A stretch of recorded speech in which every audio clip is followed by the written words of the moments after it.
Veuillez prendre place dans sa glorieuse présence. Alléluia. Gloire à Dieu.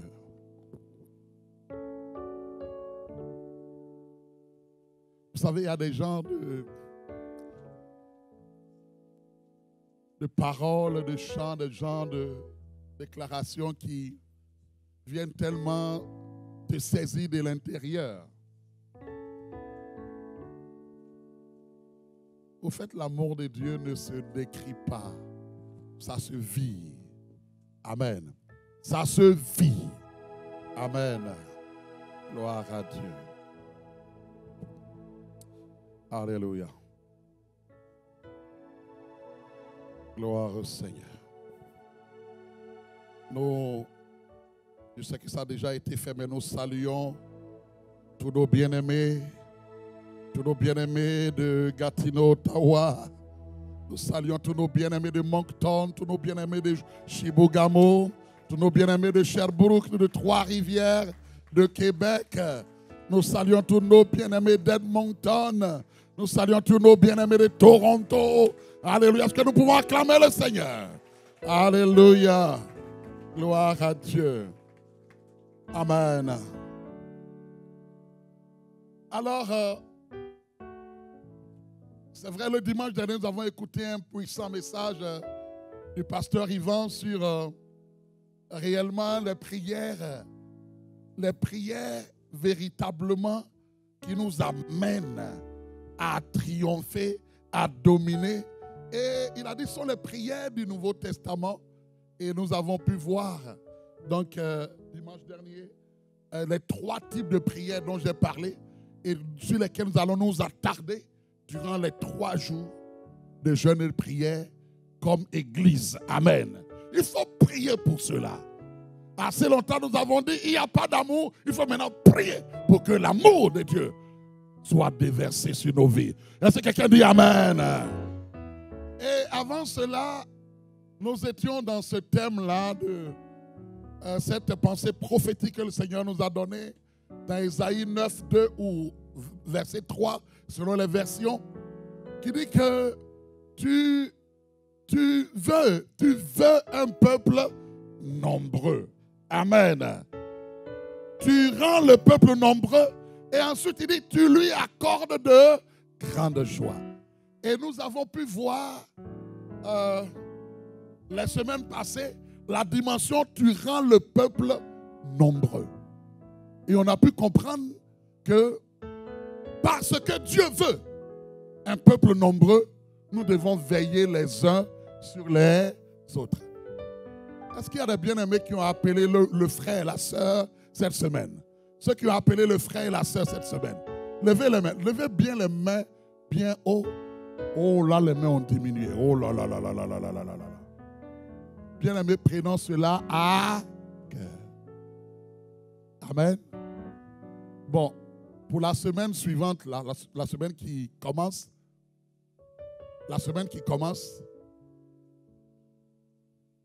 on va poursuivre dans la même veine, mais cette fois-ci, choisis une personne, un frère, vraiment, ou une sœur, que tu ne salues pas d'habitude. Sors de ton cercle d'amis là. Tu vois un frère ou une sœur là, depuis que tu ne l'as jamais salué. Va vers la personne et puis prends son contact et on va le faire cette semaine. Qui veut obéir? Amen. C'est important. C'est la pratique de la parole. Et donc, après, dans la dimension de notre Dieu qui rend le peuple nombreux, nous allons aborder maintenant l'autre aspect. La pensée qui suit, qui dit que tu lui accordes de grandes joies. Car le Seigneur, dans sa grâce, a dit que ce mois serait un mois de grande joie. Où il nous accorde de grandes joies. Et vous savez, avant de nous empresser, c'est sur ce point que le Seigneur m'a interpellé cette semaine, avant de nous empresser pour parler de la joie que le Seigneur nous accorde, parce qu'on va en parler, aujourd'hui, nous allons nous attarder plutôt sur ce qui fait la joie du Père, de celui qui accorde la joie. Amen. Ah, peut-être que ça a enlevé, ça a diminué le amen de quelqu'un. Vous savez, bien aimé, je vais vous donner une pensée, une image, une analogie pour que nous puissions comprendre quelque chose. Quand nous étions enfants, autant que nous sommes, je vais mettre ça en rapport avec notre mère. Quand nous étions enfants, vis-à-vis de notre mère, nos regards étaient surtout portés sur ce que sa main pouvait nous donner quand on était encore enfant. Est-ce que vous comprenez? Les cadeaux qu'elle peut nous offrir, la nourriture qu'elle peut nous donner, les caresses qu'elle peut nous donner. Donc, nos regards étaient surtout portés vers ce qu'elle tenait en main. Voilà pourquoi, souvent un enfant, si la maman veut l'attirer, il suffit juste qu'elle tienne un cadeau, quelque chose que l'enfant aime. Il dit, viens prendre. L'enfant, s'il est loin là-bas, il va venir prendre le cadeau, ce qui est dans la main de maman. Est-ce que quelqu'un comprend? Donc, quand nous étions tous enfants, nos regards étaient surtout portés sur ce que maman pouvait nous donner. On regardait dans sa main ce qu'elle pouvait nous donner. Mais lorsque nous avons maturé, lorsque nous avons grandi, lorsque nous avons atteint un certain âge de la maturité, nos regards ne sont plus portés sur ce que sa main peut donner. Mais lorsque nous sortons et que nous revenons, nous sommes portés à la regarder dans les yeux. Qu'est-ce que ça veut dire? Nous sommes portés à savoir est-ce qu'elle va bien. Nous sommes portés à savoir est-ce qu'elle est heureuse. Donc c'est en la regardant qu'on peut discerner que on dirait qu'il y a quelque chose qui ne va pas avec maman aujourd'hui. Est-ce que je me fais comprendre? Enfin, on ne se posait pas beaucoup de questions. Comment elle a passé sa journée? C'est qu'est-ce qu'elle peut me donner? Mais quand on est adulte, ce n'est plus ce qu'elle peut me donner, mais comment elle va. C'est-à-dire on essaie de capter les battements, les fardeaux de son cœur. Est-ce que quelqu'un a compris? De la même manière, dans notre rapport avec Dieu, il y a un temps où quand nous commençons jeunes dans la foi, il y a un temps où nous attardons surtout sur ce que le Père en Jésus-Christ peut nous donner. Est-ce qu'il va me guérir? Est-ce qu'il va me bénir? Est-ce qu'il va me relever? Est-ce qu'il va me toucher? Est-ce qu'il va faire telle chose? On est beaucoup focalisé sur ça. Mais quand on atteint un certain âge et qu'on devient un fils ou une fille, lorsqu'on atteint un certain âge, et je prie que nous parvenions à la stature, que nous soyons des fils et des filles.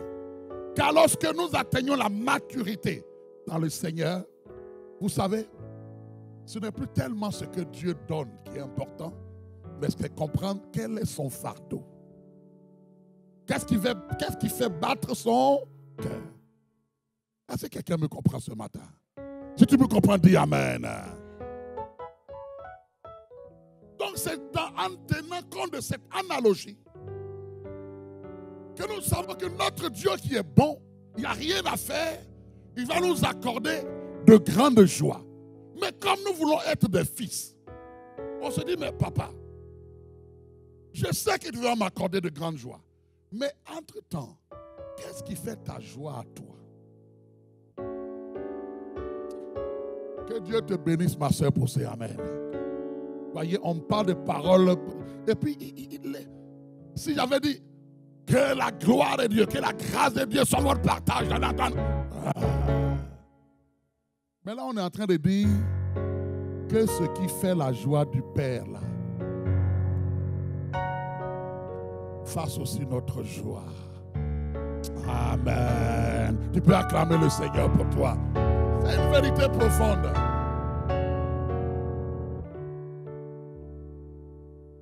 Donc en ce mois où Dieu nous accorde de grandes joies, avant de nous attarder sur les grandes joies que Dieu nous accorde, nous allons nous attarder aujourd'hui sur ce qui fait sa joie à lui. La joie du Père. Comme un fils. Aujourd'hui, devenu fils, tu es devenu une grande fille. Tu t'attends plus à ce que qu'est-ce que maman peut me donner. Mais est-ce qu'elle va bien? Est-ce qu'elle est heureuse? Qu'est-ce que je peux faire pour elle? Voilà. La même chose avec le Seigneur. Et donc, pour parler de la joie, de ce qui réjouit le cœur du Père, vous savez, on ne peut pas aborder un tel thème, parler de la joie du Père, sans examiner Luc 15. Luc 15, c'est un passage dans lequel Jésus a donné 3 paraboles extraordinaires, mais chacune des paraboles est ponctuée par une expression de joie, comme c'est un certain hymne de la joie dans le ciel. Amen.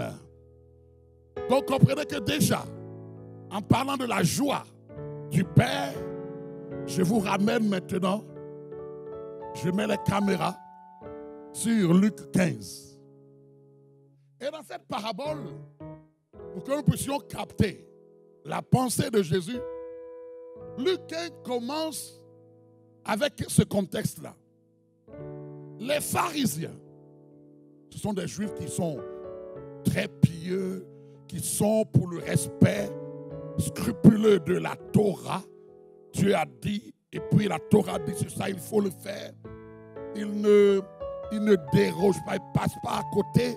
Ils sont très très rigoureux dans l'observance de la Torah. Donc les pharisiens et les scribes, ils ont une connaissance exacte de la Torah, mais ils prenaient le soin de transcrire cette Torah-là pour monsieur, madame, tout le monde. Donc les pharisiens et les scribes sont venus aborder Jésus en lui disant: on a observé ta vie, on a observé ton ministère, on t'a vu aller, et nous avons observé que toi, tu aimes être en compagnie des publicains. Publicains, ça veut dire des percepteurs d'impôts, qui sont considérés à l'époque comme des païens, comme des pécheurs notoires, comme des voleurs. Tu es en compagnie des publicains, en compagnie avec les gens de mauvaise vie, en compagnie avec des païens, des gens qui ne sont pas en train de respecter la Torah ainsi. Voici l'observation. Voici la critique qu'ils sont venus faire à Jésus. Jésus n'a pas répondu pour se justifier. Il a voulu leur révéler le cœur de Dieu. Amen. Et c'est sa réponse qui a donné ces 3 paraboles. La première, il dit très rapidement, un homme avait 100 brebis. 100 brebis. Il en perd une. Et parce qu'il a perdu une brebis, il laisse les 99. Évidemment, un bon berger, il laisse les 99, pas dans le désert comme ça, mais en sécurité. Et il va chercher la brebis qui était perdue. Et quand il la retrouve, il porte cette brebis et il revient. Quand il revient, il prend ses amis, il dit: venez, réjouissez-vous avec moi, car ma brebis là était perdue et je l'ai retrouvée. Et là, il y a un premier refrain qui résonne. Jésus, pour tirer la conclusion de cette première parabole, il y a un premier refrain de joie dans le ciel. Prenez Luc 15, 7. Il nous dit ici: de même, je vous le dis, il y aura plus de joie, dit plus de joie, dans le ciel pour un seul pécheur qui se répand. Est-ce que vous voyez, il parlait de brebis, mais il fait la conclusion en disant, je vous ouvre les caméras du ciel. Jésus est en train de dire, pharisiens, scribes, je vous ouvre un peu les fenêtres du ciel pour que vous compreniez quand un pécheur se répand, c'est-à-dire quand il revient à Dieu, quand il se détourne de ses mauvaises voies, quand il se détourne de ses péchés et qu'il revient à Dieu, ce qui se passe là-bas. Un être humain, bien-aimé de Montréal, Jésus dit, je vous ouvre les fenêtres du ciel pour que vous captiez ce qui se passe quand un seul pécheur se répand et qui revient à Dieu. Et dit de même, je vous le dis, il y aura plus de joie, plus de joie dans le ciel pour un seul pécheur qui se répand que pour 99 justes qui n'ont pas besoin de repentance. 99 justes, il se dit, nous on est justes. Mais si tu te déclares juste et que tu n'as pas besoin de repentance, tu ne réjouis pas le cœur du Père. Est-ce que quelqu'un comprend? Quand il dit 99 justes qui n'ont pas besoin de repentance, c'est-à-dire eux-mêmes ils se persuadent qu'ils n'ont pas besoin de repentance, qu'ils sont justes. Et deuxième pensée, deuxième parabole. Il dit, il y a une femme qui avait 10 drachmes. C'est comme des perles. Et il en perd une. Mais il dégage, il bouge les meubles de sa maison, il balaie, il nettoie, il cherche quoi? La drachme qui est perdue.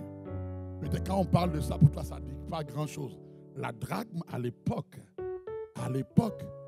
voyez, au fait, un fiancé, je vous donne un exemple, un fiancé, si je m'engage vis-à-vis d'une bien-aimée, d'une personne, aujourd'hui, tu lui donnes une bague de fiançailles. À l'époque, il n'y avait pas ça. Alors, tu peux prendre une drachme comme un collier. C'est comme un collier avec 10 perles. Mais, dans ces 10 drachmes, il y a une qui est perdue. Mais c'est tellement important pour la femme. Puis lui, même ma fiancée m'a offert un collier de 10 drachmes. Il y a une qui est perdue. C'est important pour moi. Est-ce que vous comprenez? C'est un peu comme on te donne la bague de fiançailles et puis tu l'as perdue. Est-ce que tu comprends? Pour que ça soit proche de toi, là, c'est ça. Et là, elle balaye. Lorsqu'elle trouve la drachme, elle dit à ses amis, oh, ma copine, tu sais, j'ai retrouvé la drachme. J'ai retrouvé ma drachme. Et elle dit, réjouissez-vous avec moi. Et deuxième refrain de joie que Jésus amène, c'est au verset 10. Jésus dit, de même, je vous le dis, il y a de la joie devant les anges de Dieu pour un seul pécheur qui se répand. Waouh, est-ce qu'on peut acclamer le Seigneur? À chacune des paraboles, Jésus tire une conclusion, mais en ouvrant les fenêtres du ciel pour que toi et moi, nous comprenions ce qui se passe au ciel quand un seul pécheur se répand. Premièrement, on dit, il y a de grandes joies dans le ciel. Et deuxième fois, il devient un peu plus explicite. Il dit que les anges là, qui sont dans la cour royale céleste, quand un pécheur se repent, ils sont dans l'effervescence. Une façon de dire, au Père, il y a encore l'un de tes fils. Il y a l'une de tes filles qui est revenue à la maison. Et il y a de la joie. On dit, laisse bien jouer. Et en même temps, pour ces anges-là, ça leur donne de pouvoir être en mission. Ah, je n'ai pas entendu toi, amen. Parce que la Bible dit que l'ange de l'Éternel campe autour de ceux qui le craignent et les arrache au danger. Imaginez-vous qu'un autre pécheur qui se répand, il y a un ange qui, à un moment donné, avait aussi envie d'aller en mission. Maintenant, on lui dit, ange, qu'on donne quel nom? Ange Zéphir. C'est maintenant ton tour, parce qu'il y a un pécheur qui vient de se repentir. Maintenant, tu as dû. L'ange dit, yes, je vais maintenant être avec lui. Un autre pécheur qui se répand, un autre ange dit, yes. Il y a de la joie dans le ciel. Il y a de la joie devant les anges pour un seul pécheur qui se répand. Et ce n'est pas un philosophe qui le dit. Ce n'est pas un chef d'État qui le dit. C'est Jésus le Christ, le Fils de Dieu, qui était au ciel, qui vient, qui nous donne l'atmosphère qui se passe au ciel. Et quand il parle, il est crédible. Il a dit à Nicodème, quand je vous parle des choses terrestres, vous avez de la difficulté à comprendre. Et si je commence à vous parler des choses du ciel, parce qu'un seul est venu du ciel, est descendu du ciel, c'est moi. Donc quand je vous parle de ça, j'ai de la crédibilité. Aïe, aïe, aïe, aïe, aïe, aïe, aïe, aïe, aïe. Et il y a la troisième parabole que nous connaissons tous. C'est la parabole de l'enfant prodigue. Mais aujourd'hui, pour que nous comprenions la joie aussi qui se passe dans le cœur du Père, c'est une parabole tellement classique, une parabole puissante. C'est, je crois, il n'y a pas, quand on comprend la beauté, la profondeur, la consistance, la révélation derrière une telle parabole, on aime Dieu. Amen.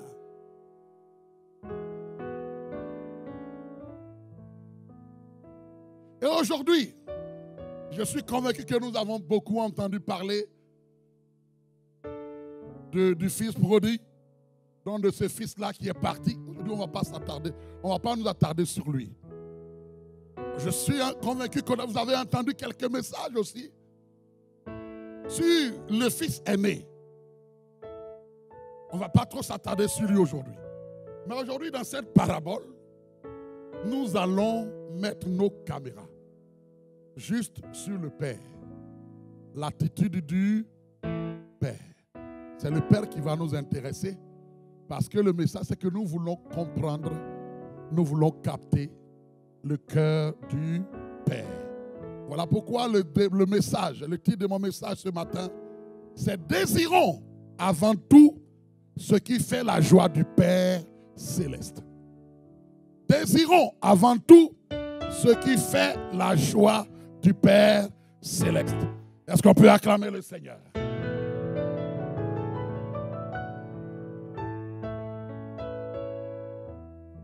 Et dans cette parabole, je vais, comme je l'ai dit, en mettant les caméras sur le Père.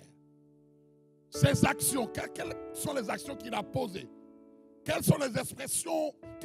Comment il s'est senti? Qu'est-ce qu'il a pu vivre? Nous allons mettre les caméras sur lui. Parce qu'on a assez parlé de l'enfant, des deux fils. Mais on va regarder l'attitude de ce Père. Premièrement, il partage ses biens. Premier point, il partage ses biens. Mais il partage ses biens dans quel contexte? Il a deux fils. Le cadet, le plus petit, vient dire à son père, de son vivant, il vient dire à son père, donne-moi ma part d'héritage qui me revient. Car je m'en vais, je pars de la maison. Je quitte la maison. Je m'en vais. Peut-être vous et moi, on écoute ça parce que nous sommes dans un contexte aujourd'hui occidental où souvent les enfants attendent 18 ans. Ils attendent patiemment les 18 ans pour dire « Oh, je suis libre, je m'en vais en appartement. » Et comme ça se fait naturellement, nous ne sommes pas choqués.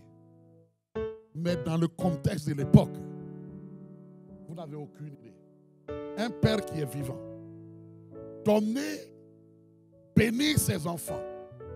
Distribuer l'héritage, c'est sa prérogative à lui. C'est lui qui prend l'initiative. Est-ce que vous comprenez? C'est lui qui s'entend le temps venir, appelle ses enfants. Il prononce des paroles sur eux. Il les bénit. Et dit, voici la part de bien que je vous donne. Mais ce jeune homme, il vient dire au père, de son vivant. Ce n'est pas lui qui a décidé, le père. Le fils vient lui demander, donne ma part d'héritage car je m'en vais. Vous savez, ça traduisait un tel déshonneur pour le père. Et ça lui disait en réalité, pour moi, notre histoire s'arrête là. Pour moi, tu es mort. Parce que je m'en vais, tu mourras derrière moi, mais je m'en vais loin. J'ai déjà mon héritage. Et puis, vraiment que tu aies des obsèques à la dimension de qui tu es. Est-ce que vous comprenez? C'est un père qui sort de là, le cœur attristé. Il veut sa part de bien. Il veut sa part de bien. Et le père obtempère. Il veut sa liberté. Il fait son libre choix. Faire ce qui lui semble bon. Le père obtempère. Mais il n'obtempère pas avec la joie au cœur. Ce n'est pas lui qui a pris l'initiative.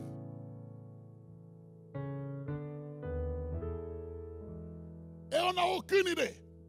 Parce que dans la contrée, dans la communauté, dans le Proche-Orient, tout le monde se connaît. C'est le fait de dire que vous savez, le fils d'un tel, le fils de monsieur tant, vous savez quoi? Il a pris sa part d'héritage et il est parti de la maison. Pour ce père, quand il sort demain, les gens le regardent. Waouh, son fils est parti. Son fils est parti de la maison. Il n'a même pas voulu perpétuer le travail qu'il a fait. Il a pris sa part d'héritage, il est parti. Un homme, un père. Je dis, waouh, je suis obligé de supporter ses regards. Les autres, certainement, dit certainement, il n'a pas bien éduqué son fils.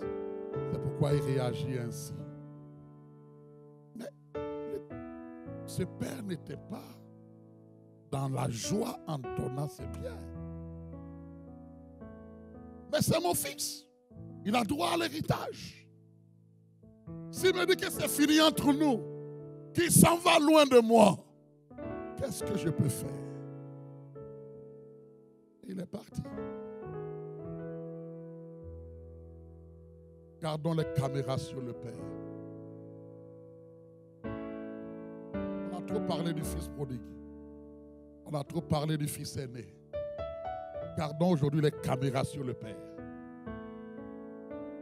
Et ce fils est parti, peu importe ce qu'il a fait. Mais depuis qu'il est parti, le Père désirait au plus profond de lui si au moins il pouvait revenir à lui-même. Si au moins il pouvait se repentir. Si au moins il pouvait, la sagesse pouvait l'habiter. Et ce père-là, chaque jour, quand il se lève, vous n'avez aucune idée. Le chemin que son fils a pris pour partir de la maison, chaque jour, il regarde ce chemin. Certainement, de son toit ou de sa fenêtre, il regarde le chemin en espérant quoi? En espérant quoi? Voir son fils revenir. C'était son fardeau. Chaque jour, il espérait le retour de ce fils. Pasteur, pourquoi tu peux dire ça? Parce que la suite, lorsque longtemps après, ce fils est rentré en lui-même. Et qu'il a dit en lui-même, combien de mercenaires dans la maison de mon père ont de quoi manger. Et moi, je crève ici de faim. Je me lèverai, j'irai vers mon père et je lui dirai, Père, j'ai péché contre le ciel et contre toi. Je ne suis plus digne d'être appelé ton fils. Traite-moi comme l'un de tes mercenaires. Quand il prend une telle initiative et qu'il revient à la maison, il avait son plan à lui. Pour lui, l'action qu'il a posée est tellement grave que le père, il n'a plus de place à la maison. Il a tellement blessé son père qu'il voudrait qu'il le traite comme l'un des mercenaires, l'un des mystios, l'un des mercenaires. C'est-à-dire que je travaille pour toi, tu me payes à la fin de la journée mon indemnité, et puis c'est le rapport entre nous, j'ai mon salaire, je suis parti. Parce qu'il est convaincu qu'il n'a plus de place dans la maison de son père. Mais la Bible dit, pourquoi pasteur peut te dire que depuis longtemps, ce père regardait la fenêtre? La Bible dit, dès que ce fils-là qui était sur le chemin de retour, la Bible dit, le père le vit de loin. Amen. Le père le vit de loin. Sous-entend que ce n'est pas la première fois qu'il regarde là. Ça fait longtemps que chaque jour il regarde sur ce chemin de retour. Il espère ce retour. Il attend d'espérer ce retour. Mais ce jour-là, il le vit venir de loin. Et croyez-moi, il pose une action qui pour l'époque c'est scandaleux. Un noble, parce que c'est un homme qui est aisé, la Bible nous le montre, la parabole nous le montre, parce qu'il a des serviteurs. L'enfant même dit, il y a tellement de mercenaires dans la maison de mon père qui ont de quoi manger. Donc ce n'était pas quelqu'un de pauvre. Il était un noble, il était respecté. Et un noble d'Orient, du Proche-Orient ancien, dans sa grande tunique, dans son grand boubou, et qui se respecte, il ne court pas. Est-ce que vous comprenez? Il a vu l'enfant de loin. La Bible dit que le père, il s'est mis à courir. Il sort de la maison. Il court. Il va chercher son fils de loin. Dans son grand boubou. Il court pour aller chercher son fils. Vous savez quoi? Pour certains, pourquoi il se ridiculise ainsi? Pourquoi il ne tient pas comme de son rang?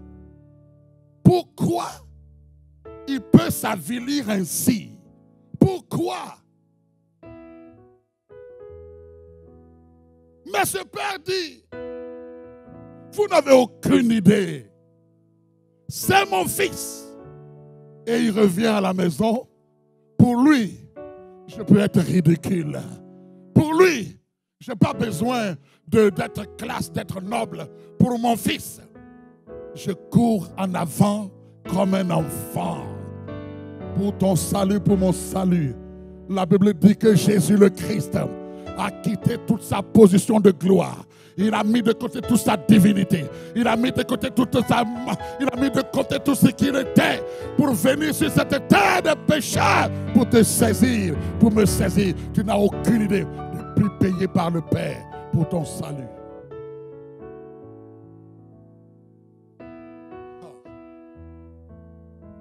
Il court en avant pour aller l'accueillir. Mais en le faisant, il est en train aussi de réhabiliter son fils aux yeux de toute la communauté. Hier, vous avez parlé de moi. Hier, vous l'avez critiqué. Mais sachez une chose, c'est encore mon fils. Donc, devant tous les témoins, qu'est-ce qu'il fait? Il s'en va accueillir son fils. Il le réhabilite devant tout le monde.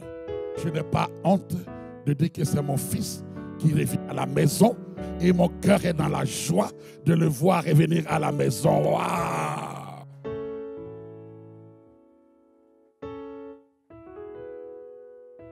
Et il ne s'arrête pas là. La Bible dit, il a couvert de baisers. Parce que tu peux courir en avant et puis dire, qu'est-ce qu'il va faire à l'enfant? Est-ce que vous comprenez? Mais qu'est-ce qu'il va faire? Est-ce qu'il va se venger? Est-ce qu'il va l'étrangler? Il court en avant, mais qu'est-ce qui se passe? Quelqu'un dit, arrêtez-le, arrêtez-le, qu'est-ce qu'il veut faire? Mais la Bible dit, dès qu'il le voit, il le couvre de baisers. On dit, il le baisa. Mais le terme grec utilisé, c'est kataphiléo. C'est-à-dire qu'il a couvert de baisers. Mon fils. Il a couvert de baisers. Peu importe comment il sentait. N'oubliez pas qu'avant de venir, il était avec les... peu importe. Je te couvre de baisers. Waouh.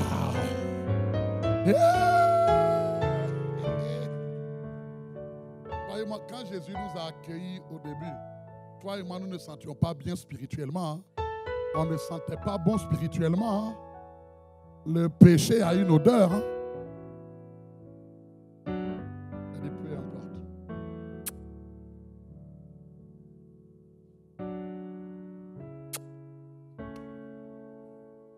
Tu es un bien-aimé de ton Père. Tu es un bien-aimé de ton Père. Wow.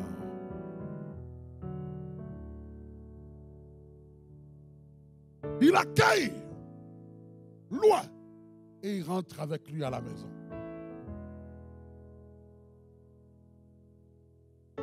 Et dès qu'il rentre à la maison, il pose d'autres actions. C'est de donner des ordres maintenant aux serviteurs qui sont à la maison. Apportez la plus belle robe. Mettez-lui l'anneau au doigt. Et mettez les sandales à ses pieds. Waouh! Et quand on dit ça, on ne capte pas la portée de cela. C'est tout un message. Et c'est puissant. D'abord, il est en train de dire aux serviteurs qui sont là, mon fils là vient, il veut que je le traite comme l'un de mes mercenaires. Mais je lui dis qu'il est mon fils. Il donne des ordres aux mercenaires, aux serviteurs, en faveur, au bénéfice de son fils. Apportez la plus belle robe. Et cette robe avait été préparée, cousue pour un tel jour. Bien aimé, vous savez, il y a des robes qui parlent. Il y a des tuniques qui parlent. Tu n'as aucune idée. Il y a des tuniques qui parlent. À l'époque, la tunique peut dire c'est le fils d'un tel.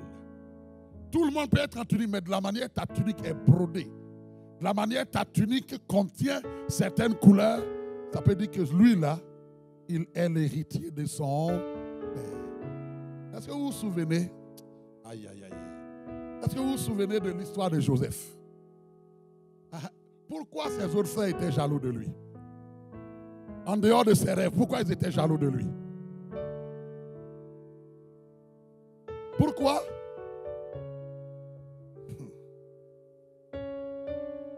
Quand on lit Genèse 37, verset 3, Genèse 37, verset 3, on dit Israël, en parlant de Jacob, aimait Joseph plus que tous ses autres fils parce qu'il l'avait eu dans sa vieillesse. Et parce qu'il l'aimait, qu'est-ce qu'il a fait? Et il lui fit une tunique de plusieurs couleurs.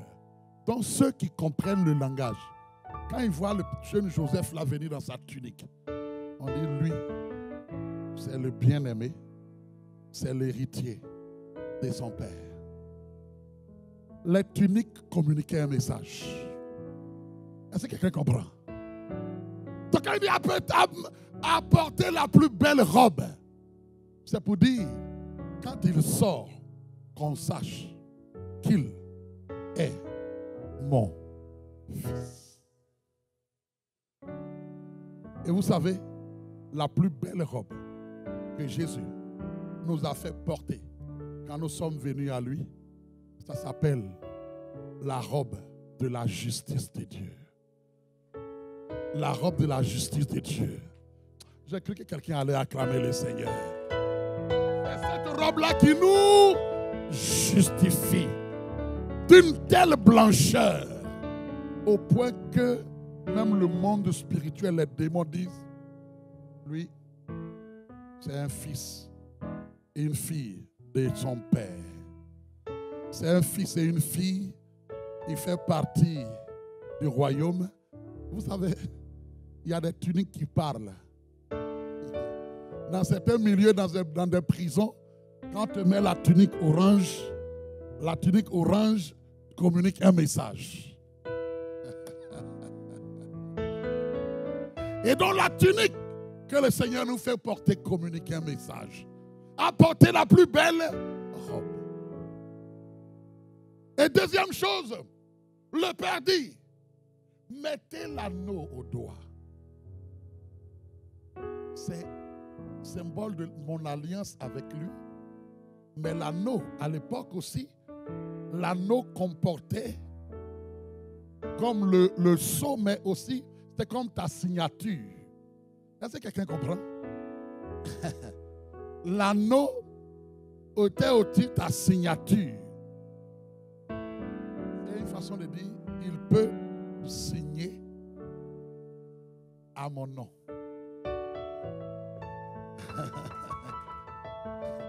Il peut parler à mon nom. À partir d'aujourd'hui, il peut parler à mon nom.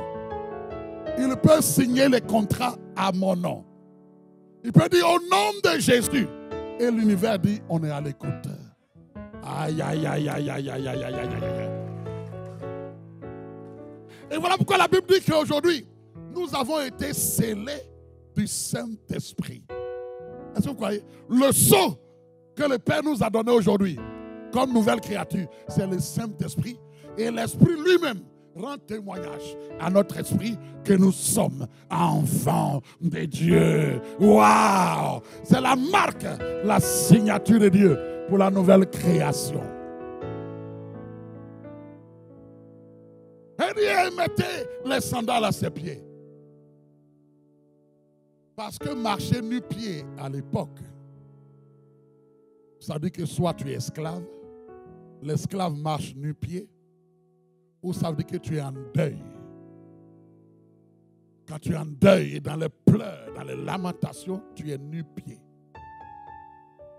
Mais le Père dit, mon fils, qui est revenu, il n'est pas esclave, il n'est plus dans les deuils et dans les lamentations. C'est un fils. Il doit être chaussé. Il doit être chaussé. Il doit être chaussé. Amen. Oh, qu'ils sont beaux sur les montagnes, les pieds de ceux qui annoncent de bonnes nouvelles et qui peuvent dire à Sion, ton Dieu règne. Amen. Amen. Et dès qu'il fait ça, il dit maintenant, là je l'ai rétabli, aux yeux de la communauté, aux yeux même des mercenaires et serviteurs de la maison, pour dire c'est mon fils. Je l'ai rétabli dans ses droits. Mais il dit maintenant, amenez le veau gras. Waouh! Amenez le veau gras. Certainement tous les gens à la maison depuis longtemps, les serviteurs, même le fils aîné, se disaient, mais ce veau-là que nous sommes en train de nourrir, d'engraisser, et tout, c'est pour quelle occasion? C'est pour quelle occasion?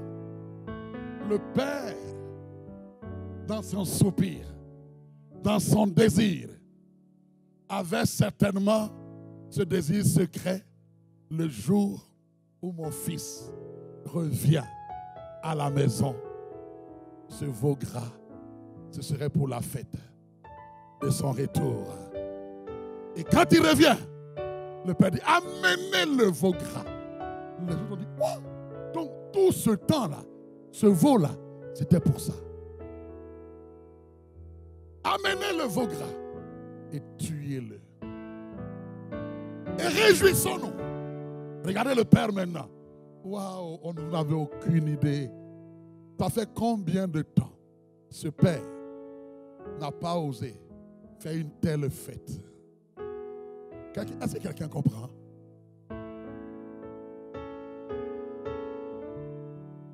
L'expérience de la vie nous montre ceci.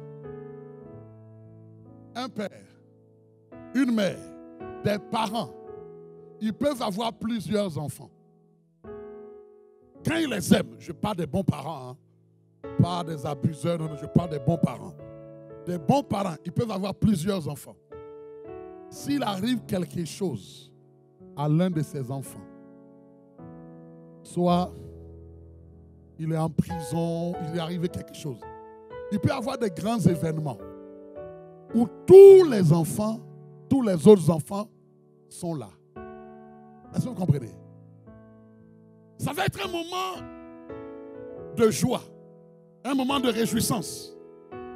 Mais dans le cœur des parents, leur joie n'est pas parfaite. Est-ce que vous comprenez? Ah, les parents peuvent comprendre ce que je suis en train de dire. Leur joie n'est pas parfaite. Pourquoi? Les autres enfants peuvent dire, mais non, mais écoutez, nous sommes 7. Il y a 6 qui sont là. Et 6, ça vaut la peine, ça vaut le coup qu'on se réjouisse. Les parents disent, on se réjouit. Ils ne vont même pas vous le dire. Et vous allez vous réjouir. Mais au fond de ce moment-là, leur joie n'est pas parfaite. Parce qu'ils se disent, j'ai mon 7e qui n'est pas encore là. Vivement qu'il retourne. Vivement qu'il revienne à la maison. Et d'un moment comme ça, dit, oh, si cet autre fils était là, notre joie aurait été parfaite en les voyant tous ainsi.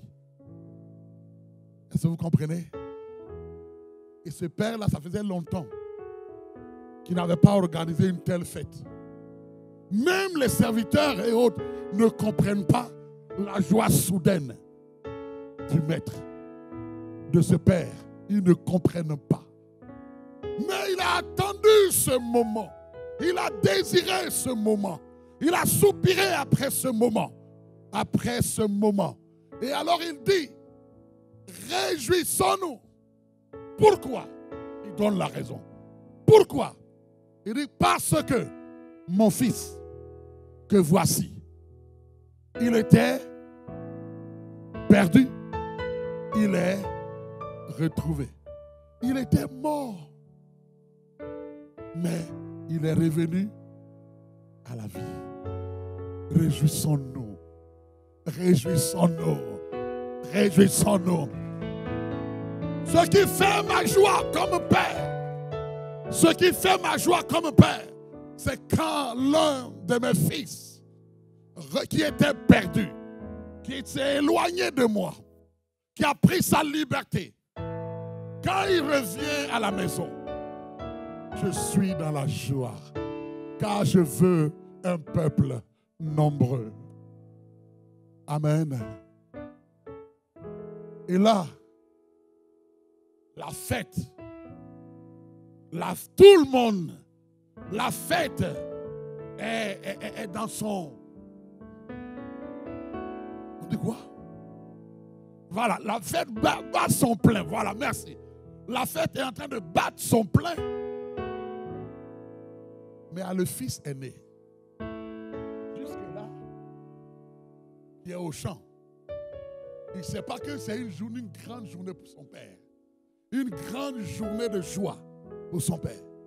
Il approche de la maison, il entend la musique et tout. Il dit, mais ça fait longtemps dans cette maison. certainement depuis que le petit là est parti, on n'a jamais eu de party ici. Qu'est-ce qui se passe aujourd'hui? Qu'est-ce qui se passe? Et il y a l'un des serviteurs qui vient lui dire, qu'il rencontre, il dit, tu sais, bonne nouvelle, grande nouvelle, c'est un grand jour. C'est un grand jour. Ton petit frère, là, ton petit frère qui est parti, là, il est revenu. Il est revenu. Et parce que ton père l'a retrouvé, il a tué le veau gras. Et c'est, vous savez, il y a des serviteurs, il y a des kpakpatos là. Les kpakpatos, ça c'est quoi? Comment on dit ça? Des rapporteurs. Voilà, c'est les rapporteurs. Les rapporteurs. Quelque part en Côte d'Ivoire, les gens disent kpakpato. Les rapporteurs là, les rapporteurs, ils rapportent et puis souvent ils aiment ajouter des éléments. Donc quand il rapporte, il dit, oh le veau gras tel qu'on l'a tué, oh l'ambiance à la maison, il rapporte, il ajoute. Il se dit que le fils aîné va sauter. Mais lui, quand on fait tout ce rapport de comment le veau gras, que lui-même dans le secret s'est dit certainement que ce serait pour moi. Et là, c'est pour le petit là. Et là, lui, dès qu'il apprend ça, il est choqué. C'est fini. Quoi? C'est fini. Je ne rentre plus. Je ne rentre plus. C'est fini. Est-ce que vous comprenez?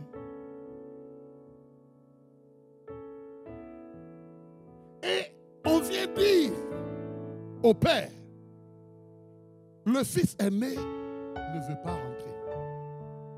Il est fâché. Le père, encore une fois, il sort une deuxième fois la même journée. Il sort une deuxième fois aller chercher ce fils aîné. Parce qu'en réalité, le fils aîné, il était à la maison. Mais il était à la maison, mais avec une mentalité d'un esclave. Il n'a jamais réagi comme un fils aîné. Si un jour, je veux m'attarder sur lui, son attitude est étonnante. Un aîné qui a droit à une double portion, qui ne connaît pas ses droits. Et en plus, le petit frère s'en va. Il ne fait aucune conciliation. Il ne réagit pas. Il ne se pose même pas la question, comment va papa? Aujourd'hui, ce n'est pas lui. Je reste sur le Père. Restons sur le Père. Restons sur le Père. Le Père, peu importe, il sort une deuxième fois. En réalité, c'est un père qui avait perdu 2 enfants. Un était parti physiquement, mais l'autre qui était là réagissait, avait la mentalité d'un esclave. Ce qui dit de sa bouche, ce n'est pas un fils aîné qui parle comme ça. Il était immature. Il dit, comme ça fait tant d'années que je te sers, tu ne me sers pas, c'est à toi. Si ton frère a pris son héritage, ce qui reste est à qui? Tu travailles pour toi-même. Et il dit, tu ne m'as même pas donné un petit chevreau. Regardez la mentalité. Là où il y a le veau gras, le chevreau. Le chevreau, c'est le petit de la chèvre. Donc regardez sa vision même. J'attendais un jour que papa dise, tu as bien travaillé mon fils. Prends le petit chevreau qui est là et puis fais la fête avec tes amis. Waouh, tu es le fils aîné. Et que dans l'église, ces mentalités-là de serviteurs, d'esclaves, ces mentalités, nous sommes des enfants de Dieu. Nous sommes dans la même maison. Nous servons le même Père. Il y a d'autres qui sont en train de déclarer des choses. Même le petit qui est parti, loin, il dit combien de mercenaires dans la maison de mon Père. Il connaît ses droits.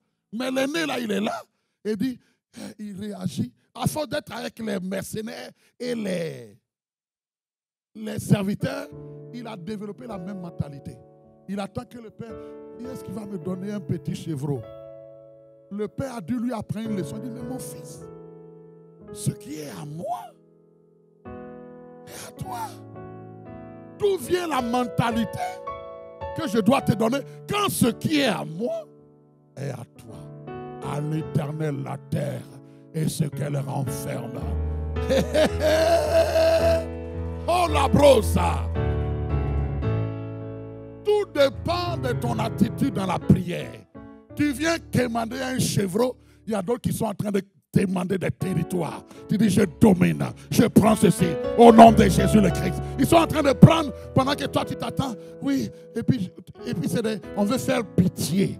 On veut faire pitié. Le Saint-Esprit en toi ne veut pas la pitié. Il veut que tu parles, que tu décrètes.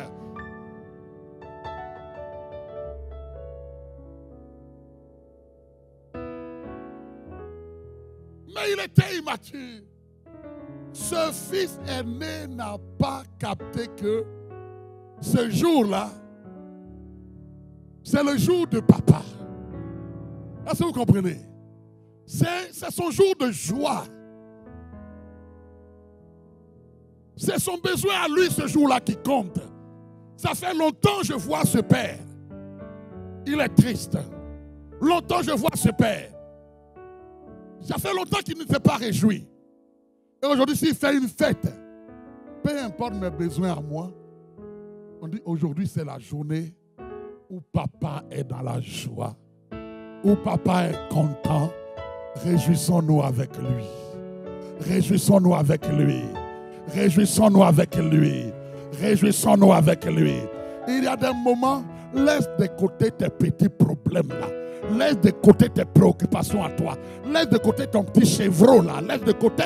Et puis pense maintenant, qu'est-ce qui fait la joie du Père? Ce qui fait la joie du Père, c'est lorsque des hommes et des femmes reviennent à la maison. Soyons une église qui sait réjouir le cœur du Père. Soyons une église qui sait réjouir, qui donne des occasions continuelles au Père de se réjouir.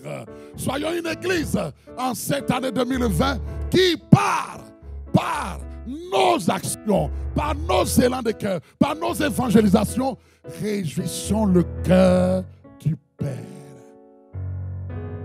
Et que le ciel prenne plaisir à se réjouir à cause de toi et moi.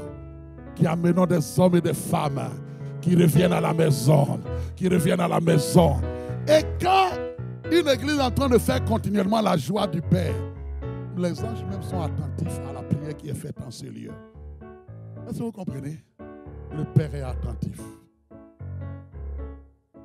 C'était une journée où le Père voulait se réjouir. Ce n'est pas une journée où on doit régler les comptes. Partage la joie du Père. Amen. Partageons la joie du Père. Avant qu'il nous accorde de grandes joies, avant qu'il nous donne, il déverse sur nous comme il sait le faire. Aimons ce qui fait la joie de son cœur. Est-ce que quelqu'un a compris? Est-ce que quelqu'un a compris? Est-ce que nous voulons une église qui réjouisse le cœur du Père? Alléluia. Et ce qui fait sa joie, c'est quoi? C'est quand l'un de ses enfants, l'une de ses créatures revient à la maison et qui devient son enfant. Amen. Il y a tant d'âmes à Montréal, dans les environs, dans ce Québec, dans ce Canada, qui ont besoin d'entendre la voix, les supplications, les prières, les désirs du cœur du Père, qu'il veut un peuple nombreux. Amen. Qu'il en soit ainsi. Réjouissons-nous avant tout le cœur du Père. Voilà la parole pour nous en ce jour. Que le Seigneur bénisse chacun de nous. Alléluia. On va se tenir debout. Oh, l'amour de Dieu. Alors, on se tient debout. Avant de rendre le micro, on ne peut pas annoncer un tel message qui traduit le cœur du Père sans donner l'occasion à un enfant à une créature de Dieu de revenir aussi à la maison. Si tu es là ce matin et que tu n'as pas encore reçu personnellement dans ton cœur Jésus le Christ comme ton sauveur et comme ton Seigneur, et ça veut dire que si aujourd'hui tu mourrais, tu n'es pas sûr de où tu irais. Alors si tu es là, lève la main et nous allons prier ensemble. Je te dirais même, au-delà de ça, si tu es là, viens promptement pour qu'on gagne un temps. Viens promptement. Et si tu étais, peut-être tu as déjà fait cette prière par le passé et que tu es retourné à un moment donné dans le monde, ça veut dire que tu t'es éloigné de la maison du Père et que maintenant le Seigneur est en train de te faire revenir. Ce moment aussi est pour toi. Alors viens ici promptement si tu es là. Dans la salle où que tu sois, viens promptement pendant que nous sommes en prière, bien-aimés. Ce sont des moments de grande décision. C'est ce qui réjouit le cœur du Père. C'est ce qui réjouit le cœur du Père. Prions, Église, pour que des occasions soient données et que le cœur du Père se réjouisse. Alléluia.